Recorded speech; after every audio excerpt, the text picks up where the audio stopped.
હું એ જ ગતિથી મારા શબ્દોને તમારી અંદર પહોંચાડું છું, જે ગતિથી હવામાં પણ નથી ચાલતું.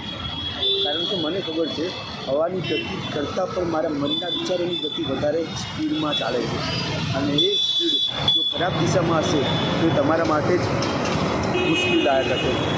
જો બધા જ તમારા વિશે સારું વિચારતા હોય તો જોતું જ છું. એટલા માટે મારે બહુ બધા લોકોના જીવનને અનુભવીને તમારા માટે બેસ્ટમાં બેસ્ટ આઉટપુટ નીકાળવાનું કામ છે. આ મને ઈશ્વરે કામ આપેલું છે, જે હું બખૂબી કરી રહ્યો છું. બાકી ચિંતા બિલકુલ નથી કરવાની જ્યાં સુધી હું તમારા જીવનમાં છું.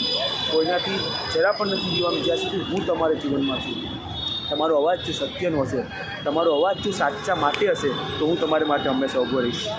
તમને શું લાગે? એવું ના માનતા કે હું એટલો જ છું, મને મદદ કોઈ નથી કરતું, મારા જીવનમાં બધા જ દુઃખ આવી પહોંચ્યા છે, તો તમે ખોટી જિંદગીમાં જીવી રહ્યા છો.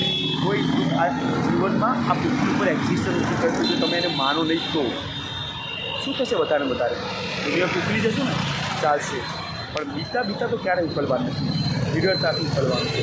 જેમ છાવા જ્યારે શહીદ થયા હતા ત્યારે આનંદ આવ્યો, આજે બોર્ડર પર દેશના જવાનો શહીદ થયા છે ત્યારે દુઃખ સાથે પણ એક આનંદની ફીલ આવે કે વીરગતિ પામ્યા. બાકી તમે બેઠા બેઠા નથી દાંતરામાં ખુશ કરીને એટેક આવીને પડી જાઓ છો તો તમારું મોત એ બરાબર છે, એવું જ છું તમને. બાકી હંમેશા લડીને, હંમેશા ઓન ફિલ્ડ વર્ક કરીને બતાવવાનું છે કે હું તો કૃણાલ, હું તો પર્સન આર ઓફકોર્સ યાર. બાકી આ દુનિયામાં તમારું કંઈ હતું પણ નહીં, છે પણ નહીં, અને થવાનું પણ નથી. જેટલું જલ્દી આ સમજી જાવ એટલું વધારે સારું. બાકી હું આગળ જવાનું છું. ચલો બાય, લવ યુ ઓલ.